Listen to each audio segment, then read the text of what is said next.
الله والصلاة والسلام على رسول الله وعلى آله وصحبه اليوم نواصل الحديث على باب الأولويات بالله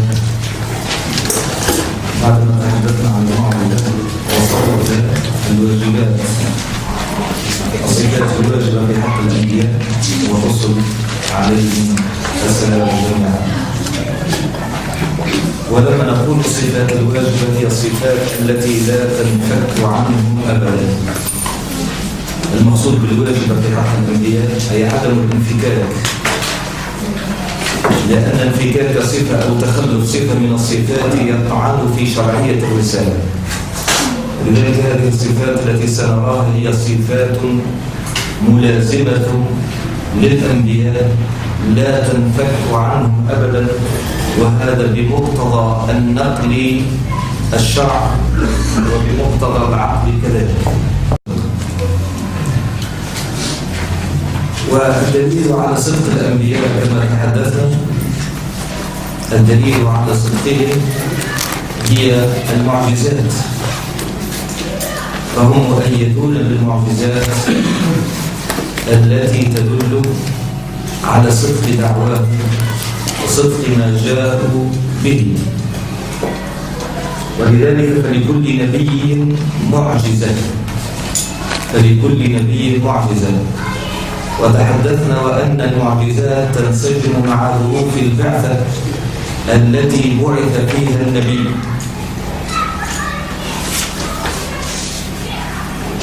ولما نتحدث عن الصدق لأن مدار الشريعة كله يدور حول صفة الصدق، مدار الشريعة.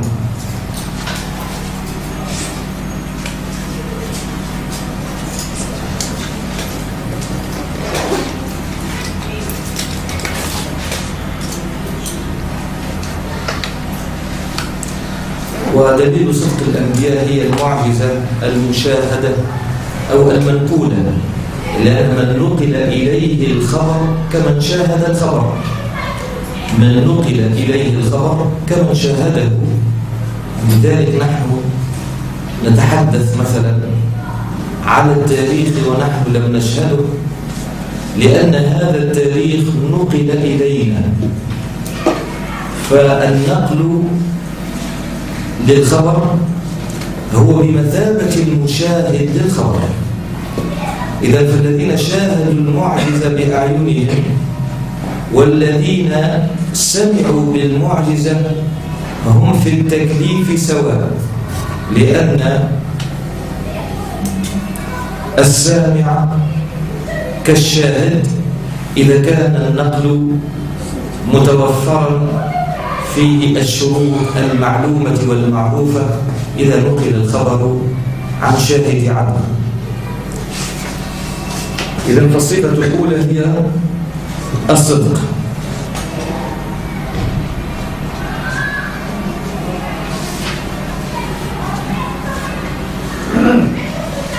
ولما نتحدث عن الصدق في دعوى الرسالة والشريعة. أما في المسائل الدنيوية فالناس أعلم بشؤون دنياها، قد يخطئ النبي وقد يصيب في المسائل المتعلقة ببشريته كبشر وبقراءته للأحداث كبشر وليس كنبي الرسول.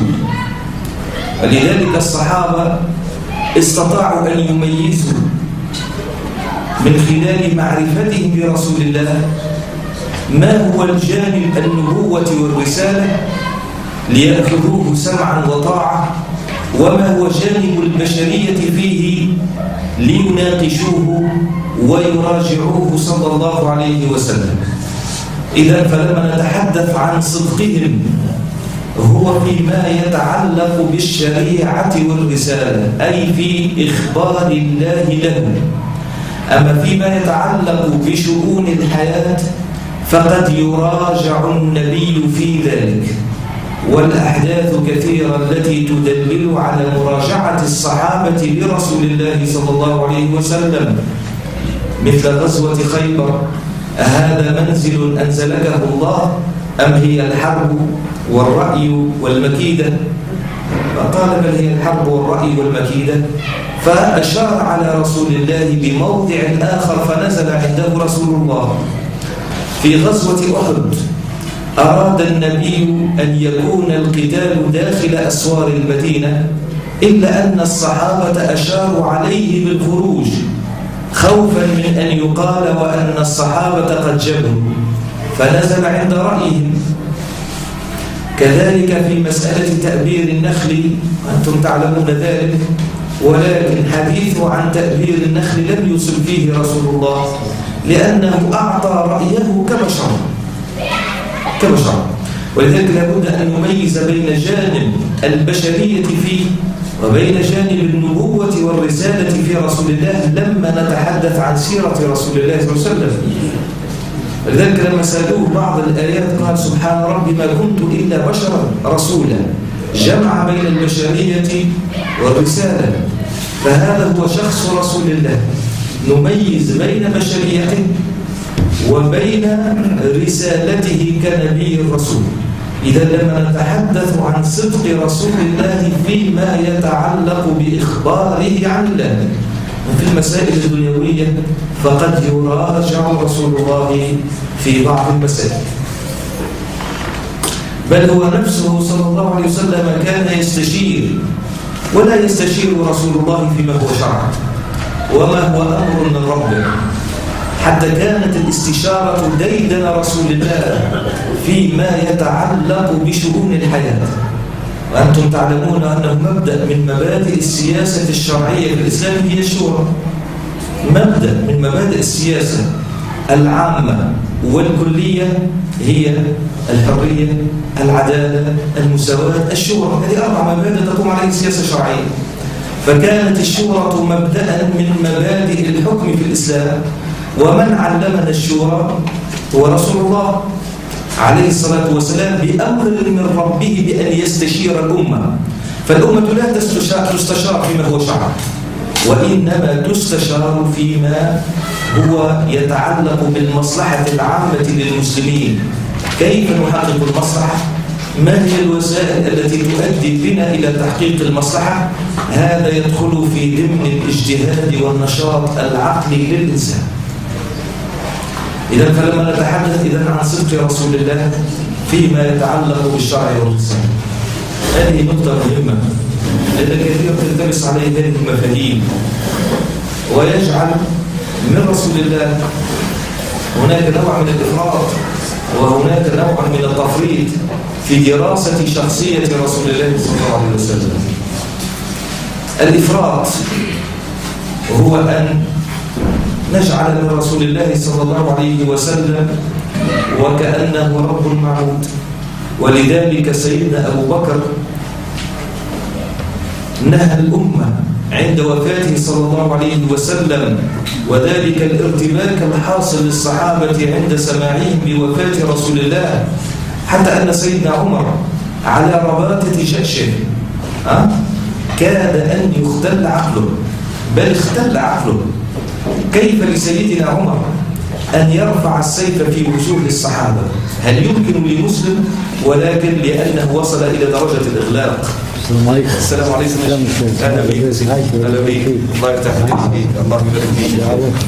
الله يفتح عليك. جميل. إذا نتحدث على عند وفاته صلى الله عليه وسلم ذلك الارتباك الحاصل في صفوف الصحابة وصل ببعضهم إلى درجة الاختلال الوقتي المؤقت، كما يقول الاختلال المؤقت لسيدنا عمر في عقله، فرفع السيف عن الصحابة وقال إنما محمد رسول الله ذهب إلى ميقات ربه كما ذهب موسى بن عمران إلى ميقات ربه، ومن يقول أن محمدا قد مات أضرب عنقه. ولذلك لما نتحدث عن هذا الحدث نتحدث ونحن نراعي النفسية التي وصل إليها سيدنا عمر حتى رفع عنه التكليف. أما لو كان كامل العقل في تلك اللحظة لحوسب سيدنا عمر عن هذا الموقف، ولكنه كان في حالة ذهبت منه المدارك التي يميز بها. بعض الصحابة أصابه الخرس، بعض الصحابة أصابه العمى، كلها أحداث مؤقتة وقعت من كثرة هول وصدمة سماعهم لوفاة رسول الله. فيخرج عليهم سيدنا أبو بكر رابط الجيش وهو أشدهم محبة لرسول الله. يعني العقلاء لا يتأثرون بالصدمات مهما كان حجمها. هل هناك صدمة أكبر من صدمة موت رسول الله؟ تمش. ولذلك كان يقول الصحابة بعد ذلك إذا أصابه مصاب: كل مصاب بعدك جلل يا رسول الله. مهما يعظم هذا المصاب يتذكرون مصابهم بموت رسول الله فيخف عنهم المصاب. فأكبر مصاب أصاب الأمة من تلك اللحظة وإلى يومنا هذا هو مصاب موت رسول الله. ومع ذلك يخرج عليهم سيدنا أبو بكر هذه الشخصية الفذة، الشخصية التي استطاعت أن تحافظ على كيانها وعلى هدوئها وعلى شخصيتها رغم الهزات التي تعرض إليها سيدنا أبو بكر بوفاة رسول الله، والهزة عندما كانت أن تنشب الفتنة بانتخاب خليفة المسلمين، والهزة الثالثة في خروج بعض القبائل العربية وارتدت عن الدين ورفعت السيف في وجه الخلافة الناشئة بعد مصاب عظيم، مصاب رسول الله. فيخرج عليه فيقول: من كان يعبد محمدا فإن محمدا قد مات، ومن كان يعبد الله فإن الله حي لا يموت. أرجع العقول وأرجع الضوابط الشرعية كيف نتعامل مع رسول الله وأنه بشر وليس ربا لا يفنى ويبقى، وإنما يفنى كبقية البشر. هذا نوع ساعات من الإفراط في محبة رسول الله قد تطغى على الإنسان فيجعل من رسول الله صلى الله عليه وسلم المستغاث به، ويجعل من رسول الله يدعى دون الله ويقسم به دون الله. هذا نوع من الإفراط قد يدخل أنت من نوايا. ما نمشوش بالمفهوم الحرفي، لا نتكلم على من أقسم في الفقه، هذه مسألة فقهية. تكلم الفقهاء على من أقسم بغير الله من الأنبياء والأولياء، قالوا إن كان يقصد بالمقسم به التقديس والإجلال إلى درجة الربوبية فهذا شرك بالله، وإن كان يقصد به الاحترام والتقدير فهذا مكروه في حق من أقسم بغير الله. فنقسم بالله. وهناك نوع كما حكينا من التفريط في شخص رسول الله، فنجعل من رسول الله وكأنه بشر في كافة شؤونه. هذا نوع من الإسفاف ونوع من الإخلال، لأنه يمس بعد ذلك بجوهر الشريعة، يمس بجوهر الشريعة. كما يكتب أحد مثلا يكتب عبقرية محمد، أي وكأن محمد وصل إلى ما وصل إليه بعبقريته، وكأن النبوة هي كسب واجتهاد وعبقرية وجهد عقلي. هذا نوع من الإسفاف في حق وشخص رسول الله صلى الله عليه وسلم. فالواجب الحق هو أن نصدق الأنبياء فيما أتوا به من عند ربهم تصديقا كاملا مطلقا، ومن كذب نبيا في حرف عن الله فقد كفر. أما في شؤون الحياة فقد نقول له: لا يا رسول الله، لو يكون هذا الأمر أفضل، ربما يكون هذا أفضل، يمكن أن نرجع. هذه النقطة المهمة في مسألة الصدق. ها؟ طب نمل عليكم إن شاء الله بعد نبدأ بالنقاط. الله سبحانه وتعالى يقول: لا عمرك يا محمد إلا من المسجد، لا عمرك إن من في سكرات يعملون. هذا قسم بحياة رسول الله لا عمرك. نعم. بعمر. أي قسم بحياة رسول الله. الله وحده يقسم بما يشاء من مخلوقاته، ولكن نحن مأمورون أن نقسم بالله.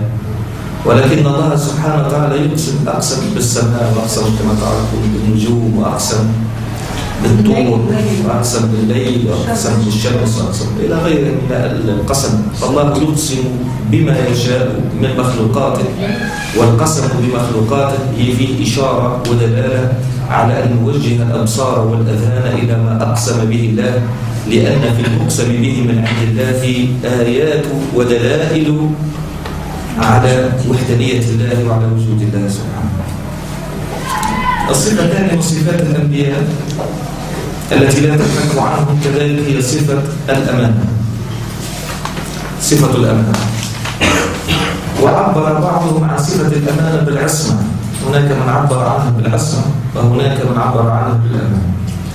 والمقصود بالعصمة أو الأمانة هو حفظ الله لجوارحهم وبواطنهم، حفظ الله لجوارحهم وبواطنهم من التلبس بمنهي عنه،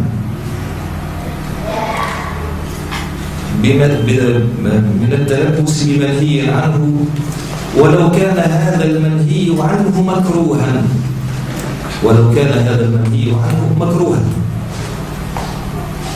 لأن مدار أفعال النبي في الواجب والمندوب، مدار أفعال النبي في الواجب والمندوب.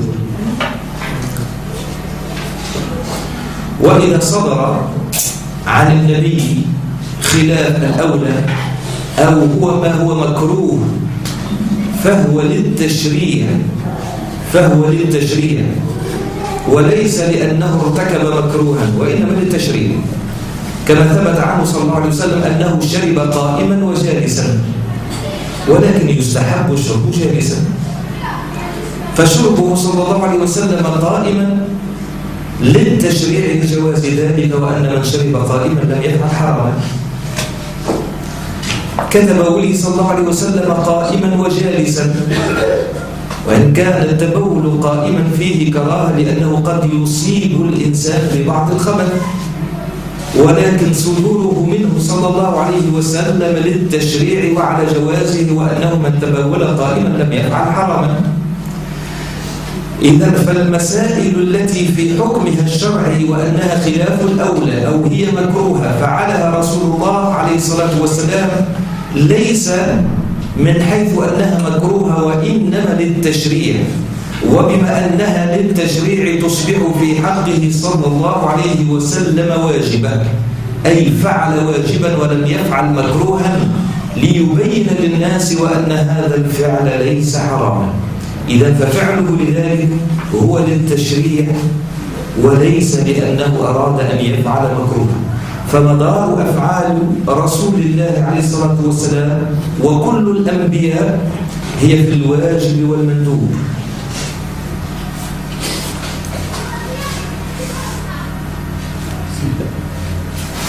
بالنسبة لصفة الصدق والأمانة، يعني لأي من لديه هو اتصاف الرسول صلى الله عليه وسلم حتى قبل البعث لأنه الصادق الأمين.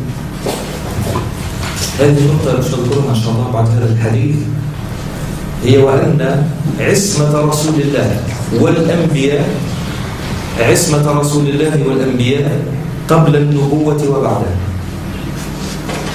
قبل النبوة وبعدها. النبي قبل النبوة لا يعصي الله، فالله عصمه من الوقوع في المعاصي قبل النبوة، فما بالك بعد النبوة؟ لأن هناك من حدثني، أنا ما رجعتش، يعني ما عنديش هذا الكتاب، في لفظ الزهوري، وكادت أن يقع نقاش وجدال كان حاد بين أخوين. أخي يدرس معنا من السنة اللي فاتت، لكن مرجعيته سلفية في العقيدة، تبقى والحمد لله اقتنع بأن الأشعرية هي من عقيدة أهل السنة بعد دراسته والحمد لله. هو حقيقة شيء مقارن وعنده دراية وعنده بحوث، فكادت أن تقع عنه مشادات لما قال أحد الحاضرين أنه ابن تيمية رحمه الله في كتاب الفتاوى قال في المجلد الخامس قال أن النبي يمكن أن يقع في المعاصي قبل النبوة. قلت له هذا يخالف ما عليه جمهور أهل السنة، فكان مع النقاش وجدال، والله أعلم. لمن أراد أن يرجع فهذا مخالف لجمهرة أهل السنة في أن الأنبياء محفوظون قبل النبوة وبعدها، محفوظون في ظواهرهم لا يرتكبون معاصي، وفي بواطنهم. سيدي فما آيات من القرآن تعاود يعني ربي يحكي على بني إسرائيل يقول مثلا ويقتلون النبيين بغير الحق، يقتلون الأنبياء بغير حق. معناها هذا بغير حق تعاود باش نعرف القرآن معناها يقول عليه فما يجوز في حقهم الإخطاء الخطأ معناها خاطر ما كان يقول يقتلون الأنبياء ويقتلون الأنبياء معناها يجب عليهم القتل كهو هو يدفلها بغير حق ديما بغير الحق معناها يقول عليه فما تجوز في حقهم معناها أخطاء يستوجب مثلا القتل ما عرفش. كان يحكي عن جرأة بني إسرائيل وخروجهم على أنبيائهم وتجرؤهم على أنبيائهم وصل إلى درجة القتل. بني إسرائيل قتلوا الأنبياء وقتلوا العلماء والصالحين فهم لا يحترمون النبي.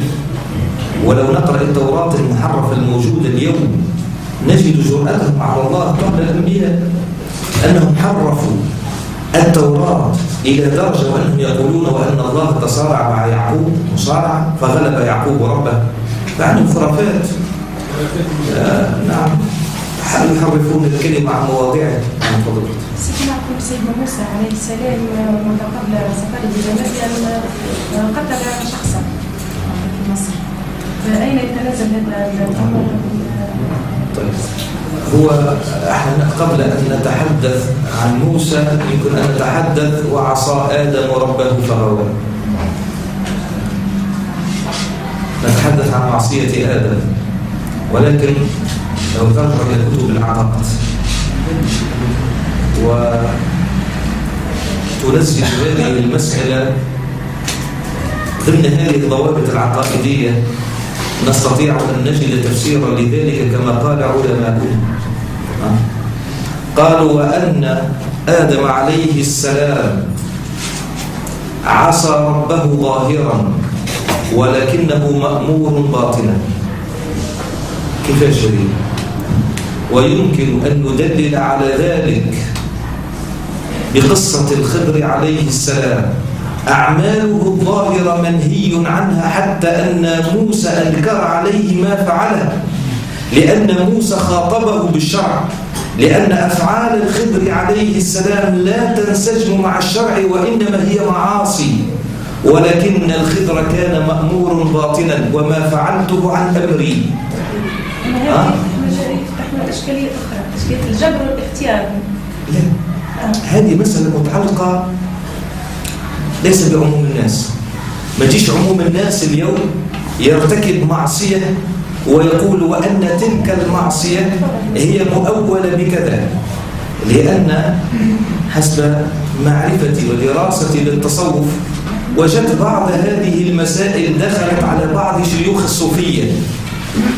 إذا شرب خمرا يقال أنا أشرب خمر الجنة وليست خمر الدنيا وهو يشرب الخمر ولكن يقول أنها خمر الجنة وليست خمر الدنيا.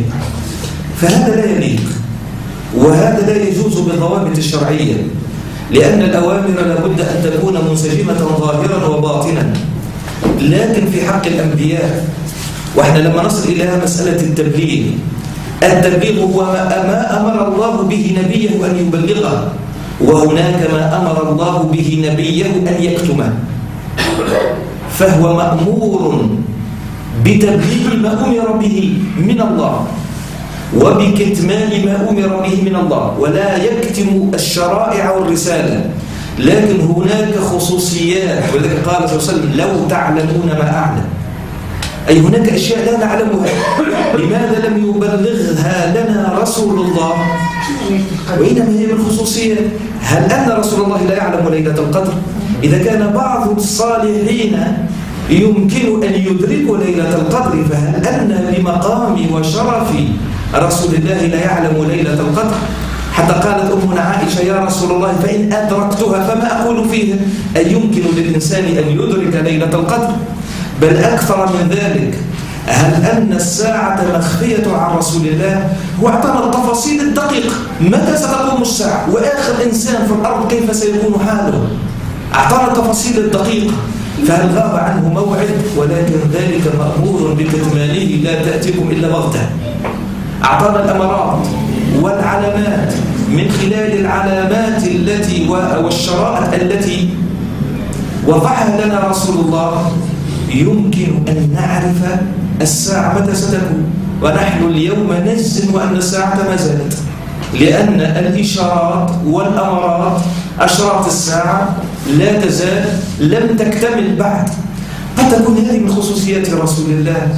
ثم أن الرسول صلى الله عليه وسلم لما صعد في المعراج وبقينا بعد ذلك نختلف هل أنه رأى ربه أم لم يرى، لعلها من المسائل التي كتمها رسول الله عن أمته، حتى بقينا في خلاف هل رأى أم لم يرى.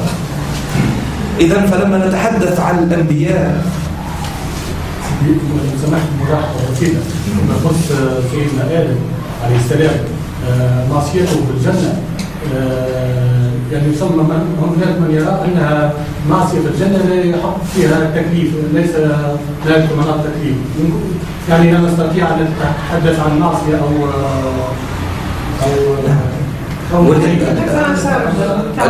رب قال وعصى، لكن العلماء أول هذا الحدث بما قلته الآن، ثم الذي يدلل على ذلك الحديث الذي حدثنا عنه رسول الله في عالم البرزخ.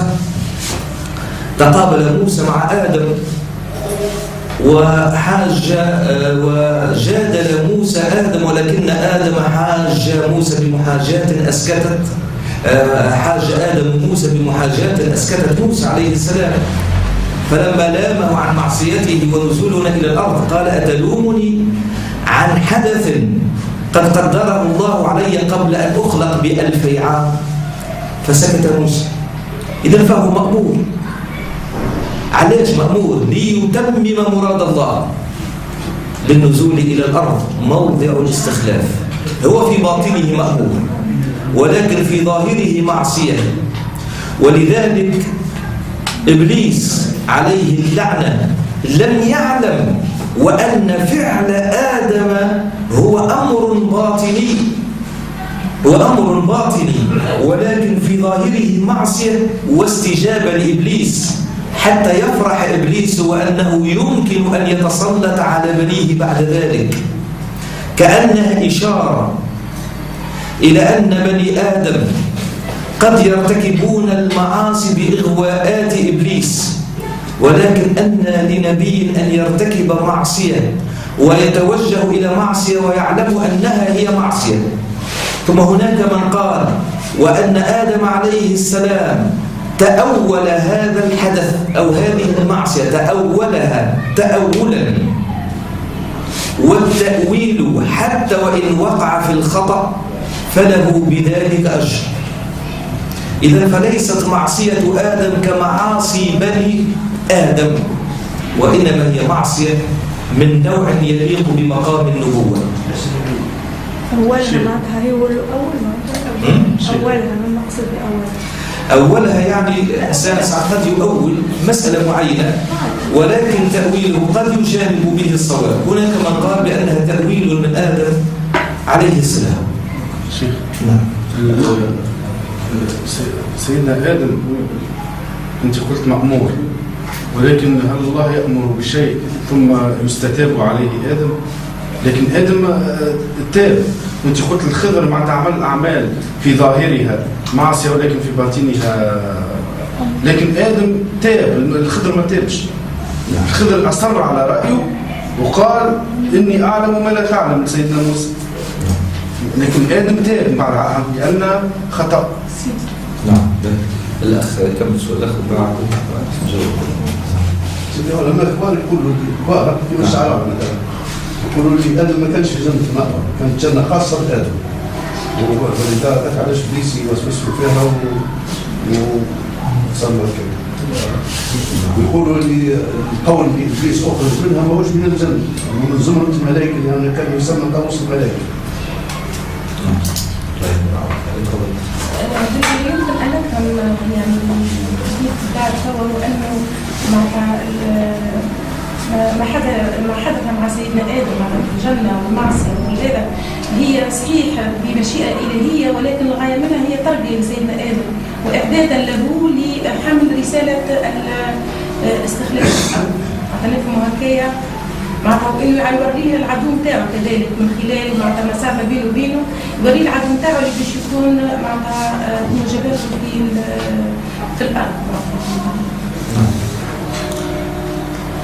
أولا لو نرى إغواء إبليس لآدم، لم يقل له أن هذه معصية معلومة اقترف هذه المعصية كما نعصي نحن اليوم، سنعرف أنها معصية وحكمها الشرعي واضح ويذهب إليه وهو يعلم أنها معصية. لكن آدم عليه السلام عند حديث إبليس معه قال هل أدلك على شجرة الخلد وملك لا يبلى؟ إذا ذهب إلى تلك الشجرة ليس على أساس وأن تلك الشجرة هي معصية منهي عن الاقتراب، وإنما ذهب إلى تلك الشجرة وعلى أنها تمثل له الخلود وتمثل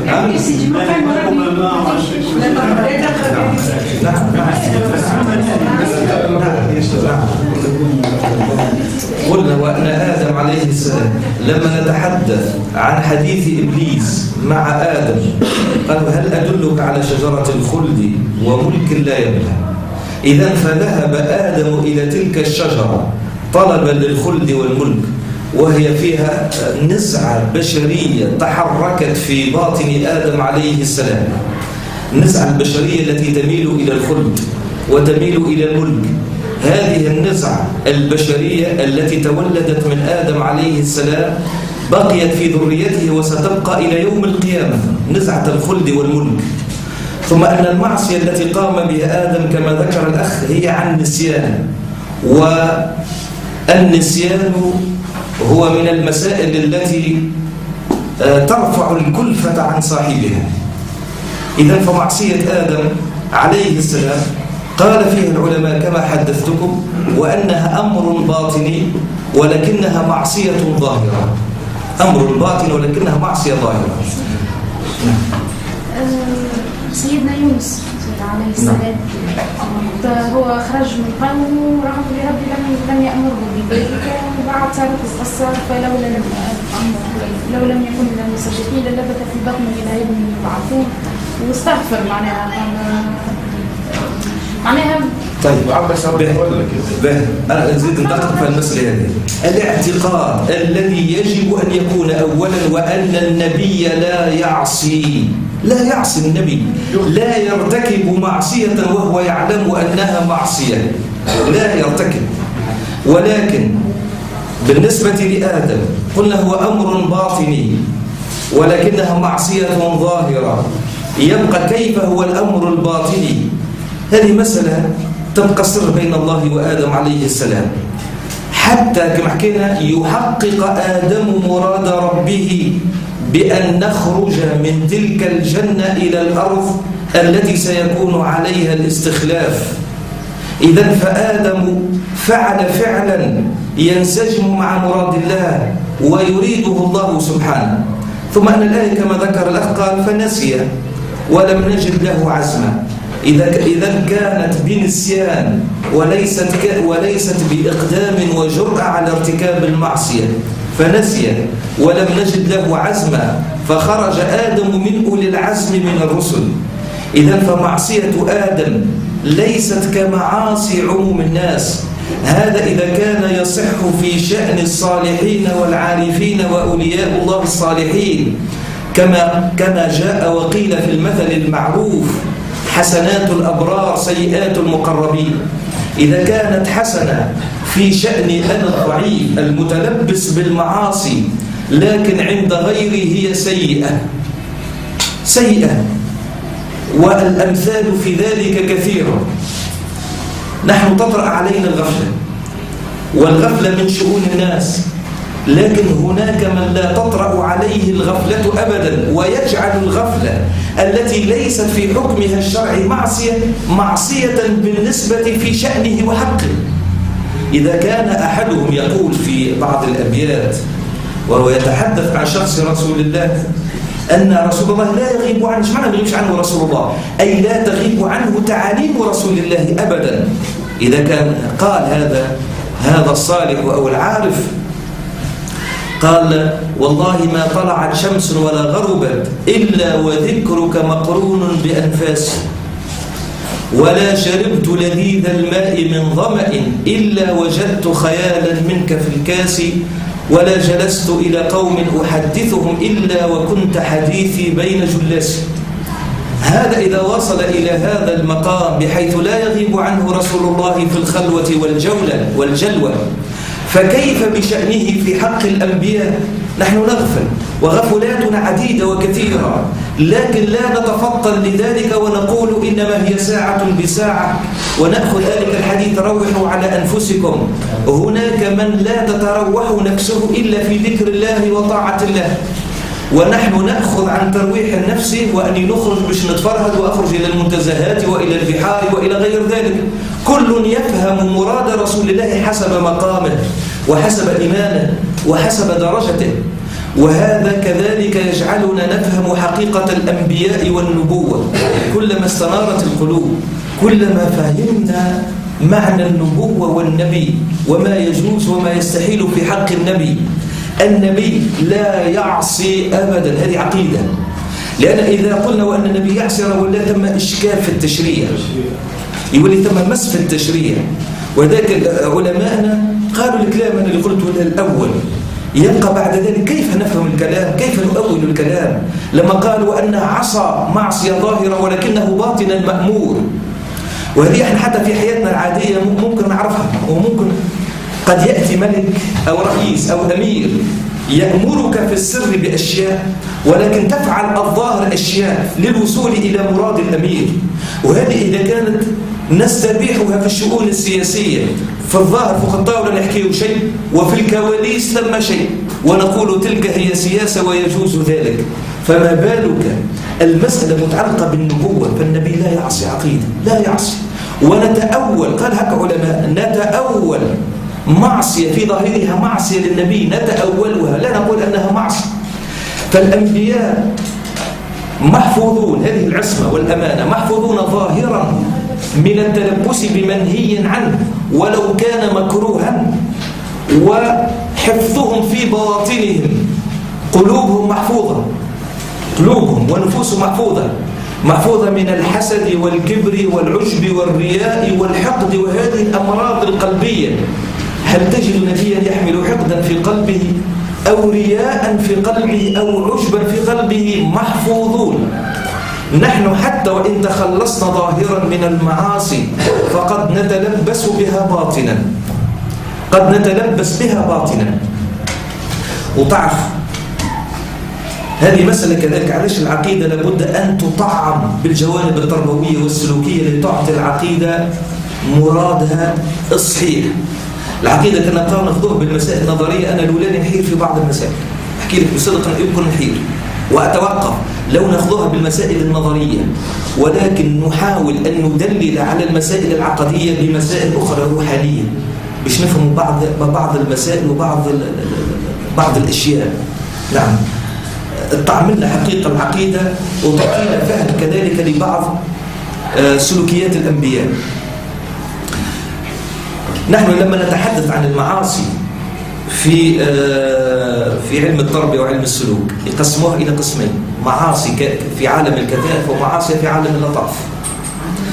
المعاصي في عالم الكثافة هي المعاصي المعلومة. في عالم الكثاف يعني المعصية المعلومة المعروفة لدى الجميع لا يختلف فيها اثنان، كشرب الخمر والسرقة والرشوة والربا والزنا وغير ذلك من المعاصي في عالم الكثاف. والمعاصي في عالم اللطائف هي المعاصي الدقيقة والرقيقة التي لا يتفطن إليها إلا من جلس وجاهد نفسه في التربية. والذين جاهدوا فينا أي جاهدوا أنفسهم في الله لنهدينهم سبلنا. السبيل والهداية تكون بعد المجاهدة للنفس، لأن قد يتخلص الإنسان من المعاصي الكثيفة الظاهرة والمعلومة، ولكنه يصعب عليه التخلص من المعاصي الدقيقة والرقيقة في عالم اللطائف اللي هي الأمراض القلبية: الحسد، العجب، الرياء، الكبر، تضخم الأنا، حب الأنا. هذه توبرش عن نفسي أحب أتكلم عليها، ولكن هي والله من شؤون الإسلام. كيف يقضي الإنسان على الأنا بحيث يعيش لا لنفسه وإنما يعيش لغيره؟ وهذا الرسول صلى الله عليه وسلم حدثنا على الأشياء هذه.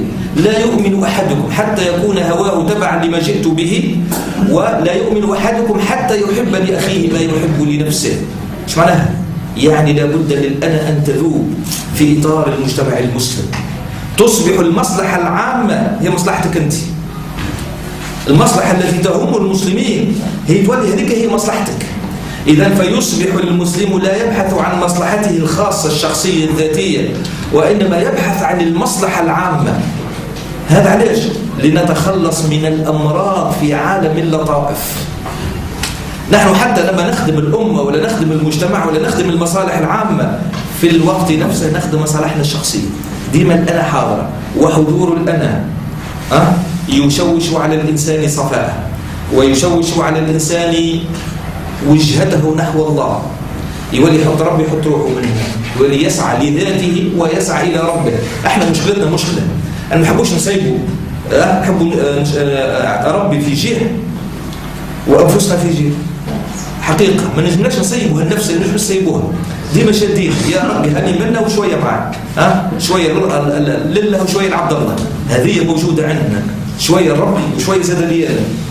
ولذلك أخوف ما يخاف الإنسان على نفسه حتى وإن تقلد الدعوة إلى الله ويتحرك باسم الدين، قد يخاف على نفسه وأنه يجعل الدعوة إلى الله وإلى ذاته وإلى نفسه في نفس الوقت. لذلك نرى العلماء بتاعنا في سلك التربية والسلوك تحدثوا عن الإخلاص. أصعب شيء الإخلاص. يمكن أن تبتعد عن المعاصي كلها وتستطيع أن تبتعد عنها بشوية همة وعزيمة، ثم يبعد على المعصية. علاش؟ مش لأنه لا يريد أن يرتكب معصية، لأن المعصية تخل بمروءته وشخصيته في المجتمع. أنا مش نشرب ونولي نخرج من الطائرة عم تضحك علي، مش عملها لله وأنا معملها لنفسه. إذا بعدت على معصية ليست لله وإنما لنفسه ولغاية في نفسي. أنا مش نعطي رشوة وتيح قيمتي ويتيح قدري. شوف كيف نية نساء رب، وهذا موجود في حديثنا.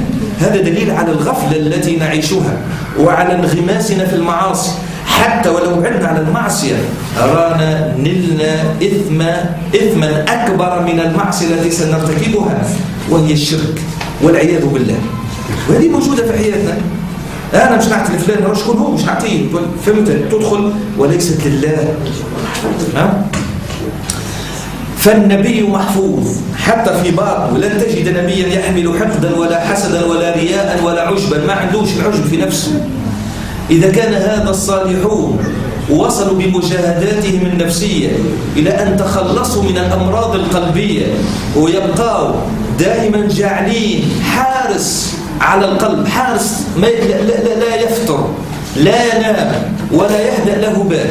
المعاصي الكثيفة تحط لها حارس، لكن ينجم مرتاح، ياخذ شويعات ويمشي يرتاح على روحه. لكن المعاصي اللطائف تعمل لها عساس ل 24 ساعة، يمشي هذا يجي عساس آخر. احنا بشر ما فيش شك. هذه العساس عساس على القلب، على عالم اللطائف. أنا تعديت مثلا ماش ربي يحفظنا جميعا، مثلا ماش خمارة بطبيعتي مانيش مش نمشي مثلا، عساس وقتي. لكن عساس على القلب عساس ديما، لأن ربي قال إن الذين اتقوا إذا مسهم طائف من الشيطان يتربص الغفلة لينقض على القلب، لينقض. إن الذين اتقوا إذا مسهم طائف من الشيطان تذكروا فإذا هم مبصرون. أي كأن طيف الشيطان على القلب يجعل غشاوة لا يبصر بها الإنسان، ولا يكون الإبصار إلا بعد التذكر. ولكن الذي ينسى ولا يتذكر ستزداد تلك الغشاوة حتى يصبح على قلبه الران، ثم يصبح بعد ذلك لا يفرق بين الحق والباطل، بل قد تتداخل القيم والمعايير فيصبح الباطل حقا والحق باطلا. هذا رغم نراه. احنا لو نفكها الظواهر المرضية الموجودة في المجتمع المسلم راهي تدور حول هذا الذي نتحدث فيه الآن. وحلانها هذه كما يقال تفكيكها ليست بالأمر الهين، وإنما تتطلب رجال تأهلوا إلى ذلك. إلى جانب التأهل العلمي الشرعي لا بد من التأهل النفسي. هذا هو. فالأنبياء باختصار محفوظون ظاهرا ومحفوظون باطنا، وإلا كيف تستقيم شريعة مع من تلبس بمعصية في قلبه؟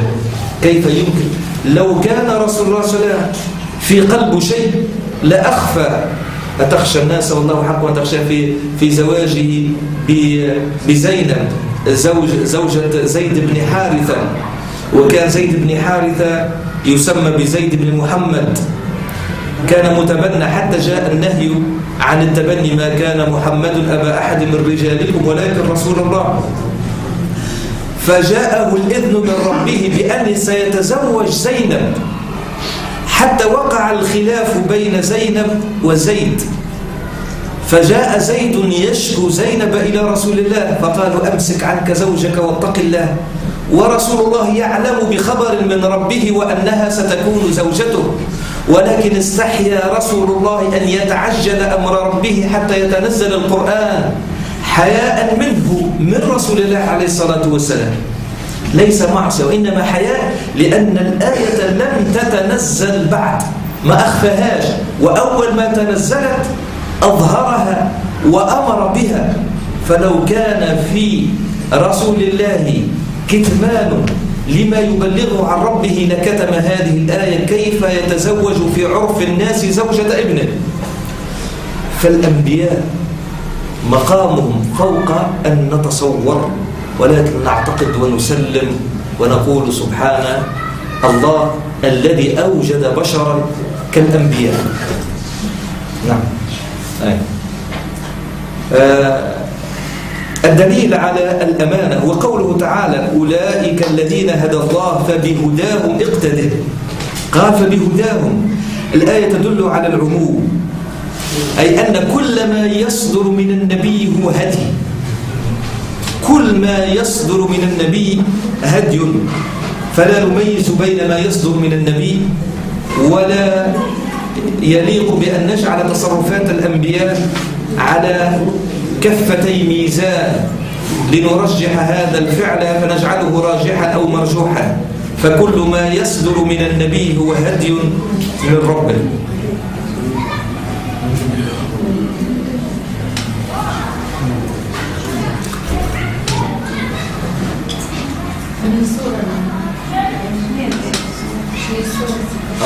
أولئك الذين هدى الله، ونطمن عليكم إن شاء الله، ونطمن عليكم الحديث البط الكل، مش كل محالة، لأن تم حديث هذه خرجية خرجناها، مع الأقل ما يجب أن يكتب.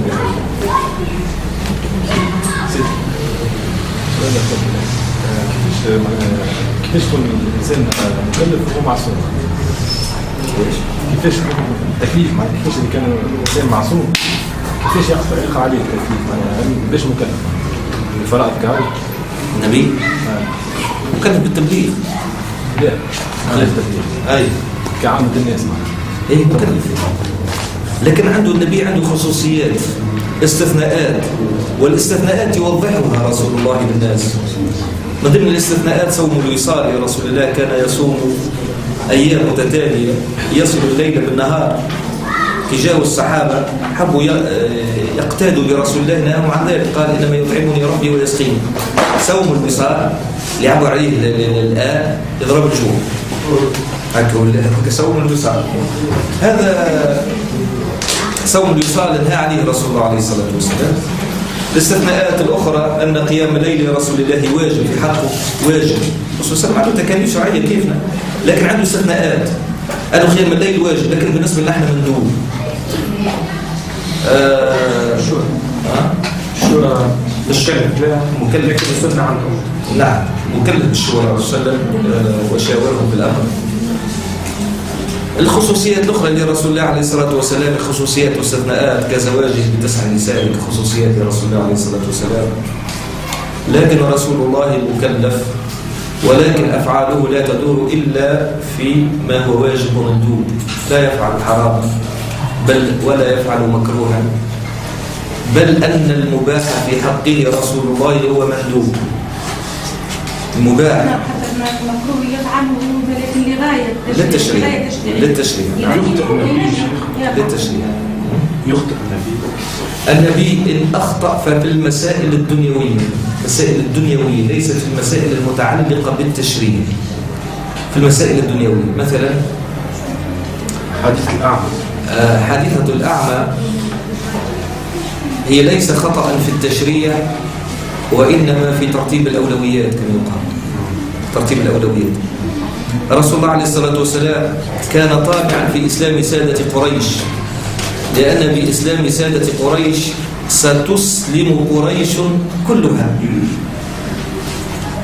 وهو يتحدث إلى الناس، فجاءه ابن أم مكتوم وهو أعمى ولا يعلم جلساء رسول الله، فأحدث ضجة في المجلس، أحدث ضجة. قل يا محمد علمني مما علمك الله، ورسول الله مشغول.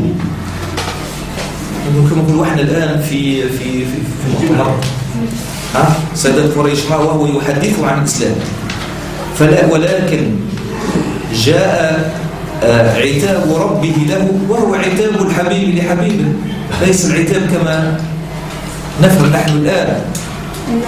رسول الله من فرط محبته للإسلام والطمع في إسلام هؤلاء، لأن بإسلام هؤلاء ستسلم قريش كلها. يأتيه شخص ضعيف ليست له مكانة، شوش عليه السكون والهدوء والتركيز لرسول الله عليه الصلاة والسلام، فلم يقل له رسول الله صلى الله عليه وسلم شيء، وإنما بان عليه الغضب والقلق فقطب الجبين، لم يقل له شيء. نحن وإحنا في مفاهيمنا اليوم لو نقول ما حكم من قام بهذا الفعل، نقول له يعطيه الصحة، والله قام بواجب ديني. لكن في حق رسول الله الحكم على رسول الله من ربه ليس كالحكم عليه مع عموم الناس، لما يحكم عليه في مجال آخر. الحديث الله في شأن رسول الله ليس هو نفس الحديث في شأن الأمة. في شأن الأمة جاءت الآيات مثلا يا أيها النبي لما تحرم ما أحل الله لك؟ هل أن رسول الله يحرم حلالا؟ لا، وإنما هو أراد أن يرضي زوجته، قال والله لا آكل عسلا بعد اليوم، وهم متفاهمين عليه. هذيك الحكاية، هذا شأن معناها المرأة نفهم من خلالها متفاهمين عليه أن أحد زوجاته كان إذا ذهب الرسول صلى الله عليه وسلم إلى بيتها تعطيه عسلا، فكان يأكل العسل. لكن لما يذهب إلى زوجته الثانية وهي تريد أن لا يذهب إلى زوجته تلك، تقول يا رسول الله شو ريحتك، رائحتك بالثوم. هل يا رسول الله ريحته بالثوم؟ كان ثوم هكذا كلنا عملوه في المسكوتين. لكن شأن النساء عادة.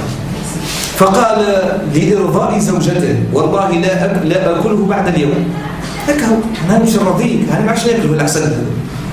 هي شرف ومكانة عظيمة لرسول الله أن يوصل إلى هذا التواضع. لكن ربه يقول له ذلك مباح وحلال لك فلا تجعله حراما عليك. مش حرام بالمفهوم الشرعي، وإنما منع نفسه من شهوة أو من ميل، لأنه كان يحب العسل صلى الله عليه وسلم، فمنع ميلا فطري له لإرضاء زوجته. شكون يعمل هذا؟ كان محب. كان محب. والله يسوي شو يسوي درجة يسوي إلا رسول الله إلا رسول الله صلى الله عليه وسلم. إذا كان سيدنا عمر ذهب إلى بيت رسول الله ليشكو له زوجته، غش مرته، فصفعها سيدنا عمر وذهب إلى رسول الله، جاب شدخ يلقى نساء كلها دايرين برسول الله عليه الصلاة والسلام وهم يشكون قلة النفقة. يقول رجع سيدنا عمر، إذا كان واحدة عملت في هيك فمعناها ذيك وقت نزلت الآية يا نساء النبي إن كنتن تردن الحياة الدنيا وزينتها فتعالين أمتعكن وأسرحكن، عم شرط طلب، وأسرحكن سراحا جميلا كنتن تردن الله والدار الآخرة. فاختار فالرسول صلى الله عليه وسلم دار عليهم واحدة واحدة بعد ذلك وخيرهم بين سراحها أي طلاقها وتأتيها الدنيا راغمة بعد ذلك، أم تختار الله ورسوله وتبقى صابرة على شرف العيش. فاخترنا كلهن الله ورسوله. الخطأ في الأمور الدنيوية النسيان للتشريع.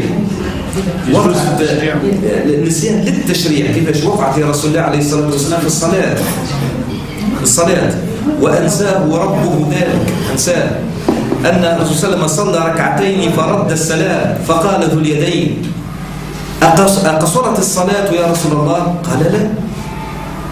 لكن التفت إلى الصحابة، والصحابة كلهم يملأهم الحياة، مش مشكلة يراجعوا رسول الله. حتى واحد ما كلمه كان ذو اليدين، وحتى اسمه ثبت بذو اليدين، ما الله أعلم به شو. حتى الحديث كل حديث ذو اليدين، كما بولة الأعراب يسجل اسمه في التاريخ وفي الكتب الفقهية.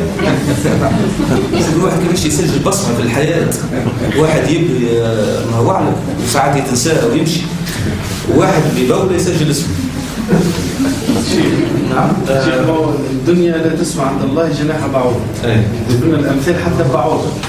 معناتها الدولة معناتها خلد في التاريخ، والناس ما خدوش في التاريخ عملوا أعمال عظيمة. نعم.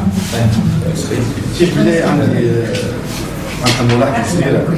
توا احنا حسب ما حكينا أنه الأنبياء معناتها لا يجوز الظلم في حقهم، ولكن أنا سألتك أسئلة: هل ينسى النبي؟ قلت لي نعم.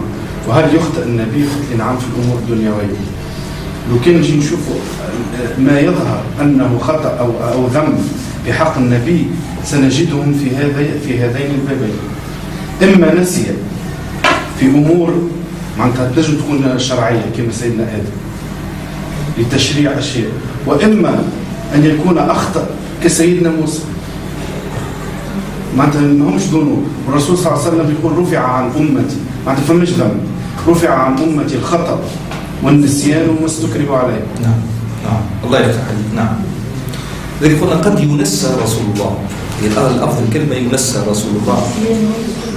كما وقع في الصلاة فقال: أحق ما يقول ذو اليدين؟ قالوا: نعم يا رسول الله. فقام جاب ركعتين وعمل سجدتين، ذلك للتشريع باش نعرفوا السهو وترقيع الصلاة. لكن الاعتقاد لازم نبقوا عليه، وأن النبي كما حكى الأخ لا يذنب ذنبا شرعيا، ولكن في المسائل الدنيوية يقع الخطأ فيما هو في الأولويات أو في التراتيب كبشر يقدر الأشياء وقد يخطئ في تقديره ذلك.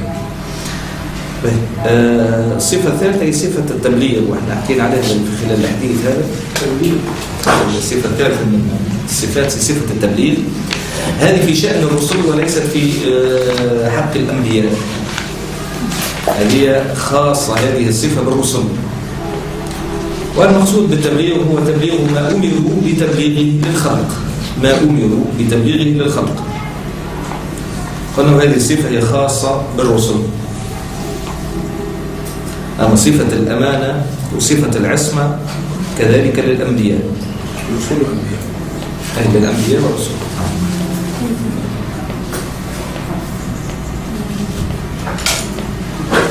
لأن النبي لو يكتب مسألة من المسائل لصار الكتمان تشريعا لنا، ولكن رسول الله قال: من سئل عن علم فكتمه ألجم يوم القيامة بلجام من نار. لا نكتم علما تعلمنا، خاصة إذا سئلنا عنه وإذا تأهلنا له، لا نكتم علما. فالكتمان هو خيانة، ولكن حاشا للأنبياء أن يكتموا ما أمروا بتبليغه. وهذه من ضمن المسائل الموجودة عند الشيعة التي تسمى بالتقية. التقية هي الكتمان. ولو تقرأوا كتاب الكليني، كتاب الكافي، أصول الكافي الكليني، عنكم منه كتاب الآيات؟ الكليني فيه ترهات عجيبة، عجيبة جدا.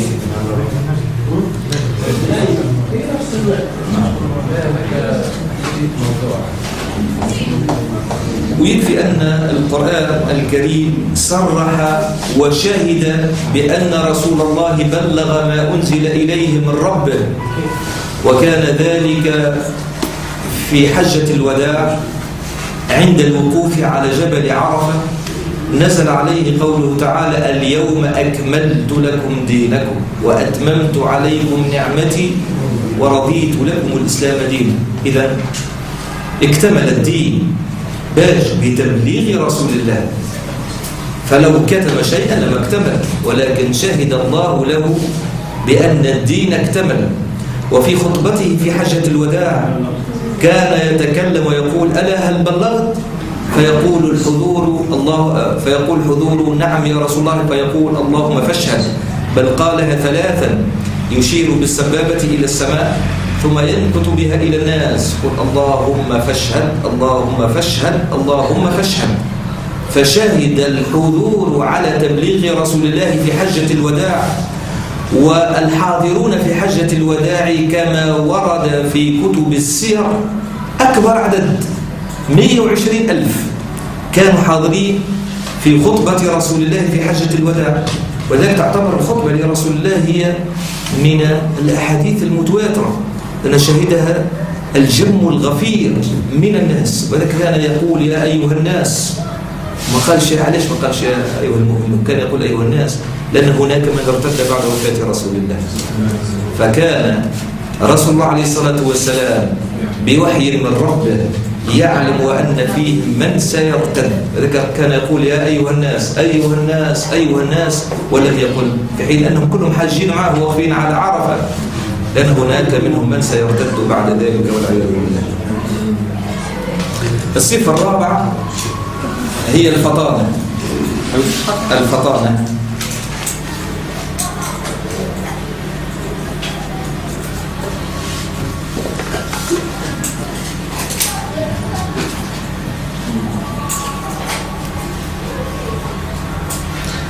الفطانة هي صفة هي معروفة بإلزام الخصوم وإبطال دعاويهم، هذه الفطانة. ايش معناها؟ يعني أن النبي ليس مغفلا، النبي ليس مغفلا.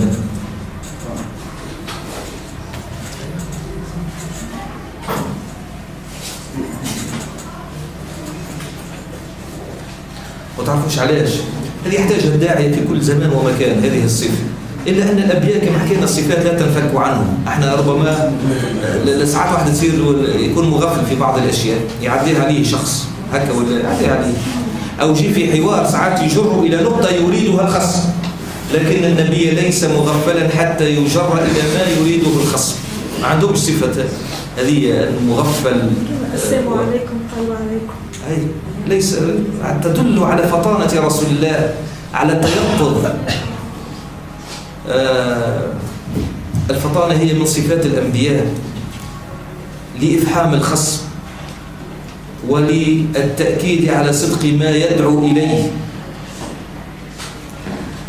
لأن عدم الفطانة قد تجعل الخصم ينتصر عليك حتى وإن كان الحق معك، لأنه يجرك إلى نقاط أنت لا تريد الحديث فيها أو عنها، بل يشوش عنها عليك مرادك. لكن النبي له من اليقظة والفتنة بحيث لا يستطيع الخصم أن يفحم نبي، وليس هناك نبي استطاع خصم أن يفحمه، بل الأمة المدعوة كاملة لم تستطع أن تفحم النبي حتى في مسألة جزئية. أي فطانة هذه؟ فطانة عجيب. تعالوا نشوف، أنا خبير سبتوني شوية ربما معناها في دقيقة شوية. شوف معناها النبي لا يصل، النبي لا يمكن لشخص أن يفحم نبي. ونشوف احنا النقاشات اللي وقعت خاصة فيما يتعلق بالجدال مع سيدنا إبراهيم ومع النمرود ومع قوم. أخي مش النمرود قال أنا أحيي وأميت وطلع زوز وجاء مسألة هي هزلية كاريكاتيرية، ولكن مر عليها سيدنا إبراهيم قال قتل أحدهم وترك الآخر، قال أنا أقتل أحيي وأميت، أنا قتلت هذا وحييت هذا. بس قال إن الله يأتي بالشمس من المشرق فأتي بها من المغرب فبهت الذي كفر. فبهت الذي كفر. ايش يدل هذه؟ هذه كما يقولوا انتفاء اللازم يؤذن بانتفاء الملزوم. يقول انتفاء اللازم يؤذن بانتفاء الملزوم. إذا كان انتفى اللازم وهو اتيان الشمس بالشمس من المغرب عوض المشرق، ينتفي الملزوم وهو ادعاء الربوبية. وقلت ربا انتفى اللازم فيؤذن هذا الانتفاء الملزوم أي انتفاء الربوبية. انتفاء اللازم يؤذن بانتفاء الملزوم. يعني مثلا انتفاء القدرة على النمرود يؤذن بانتفاء الربوبية عنه، لأن الرب لا يمكن أن يكون عاجزا. يعني هذا الجدال بتاع سيدنا إبراهيم، الجدال الذي يدل على فطانة سيدنا إبراهيم، الجدال بتاعه كله مبني على دلائل منطقية. سيدنا إبراهيم جادل بالدلائل المنطقية، وجادل بالدلائل العلمية، وجادل بالدلائل الكونية. يعني سيدنا إبراهيم استعمل كل وسائل وأدوات الجدال لإفحام الخصم، ما استعملش وسيلة واحدة. كان ينجم يقولوا يا ولدي ها ربي قال كذا وكذا، ها ربي يجيب الشمس من المشرق ويحطها في المغرب، ولكن سيدنا إبراهيم عليه السلام يعلم وأنه يجادل كافرا لا يقر بما يقر به إبراهيم، فجادله بالمنطق الذي تشترك فيه البشرية جميعا. خطر ثم دعاوى موجودة وأعلمها، يقول لك يكفينا أن نجادل بالقرآن. إذا أردت أن تتوقف في الجدال بآيات كتاب الله مع خصمك فقد لا تفهمه، بل استعمل كل منتوج المعرفي وكل منتوج العلمي من أجل أن تدلل على صدق ما تدعو إليه. هذه كذلك من ضمن الإشكالات الموجودة في الدعوة اليوم.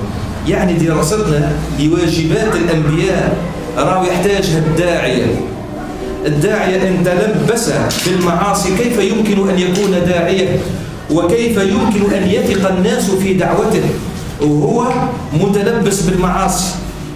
أنا حدثني بعضهم عن إنسان أنه كان قليل وينصع في صورة الظلم والجور، تخلبت الوحدة ولا جبة ولحية وهو من مسجد إلى آخر، مصيبة. فكيفاش إنسان يعرف سيرتك ويعرف تاريخك وهذا التحول المفاجئ كيف سيثق فيما تدعو إليه؟ بل قد تنفر المدعو إلى ما تدعو إليه. لذلك الداعي الذي يريد الدعوة إلى الله عليه أن يستدعي هذه الصفات حتى يتلبس بها ويتخلق بها. صحيح هذه الصفات ليست صفات متأصلة أو سجية تصبح سجية وطبيعة، قد تنفك عن الإنسان، ولكن هذا الانفكاك لا يجب أن يكون هو الغالب. صفة الأمانة، لا إنسان معروف صفة الخيانة، كيف يمكن أن يكون داعي إلى الله؟ إنسان ما عندوش فطانة مغفل، كيف يمكن أن يكون داعي إلى الله؟ وطولي يتحمل الدعوة. تمشيوا بعض المساجد هناك من يسألك وتأكدوا من ذلك. وحدثني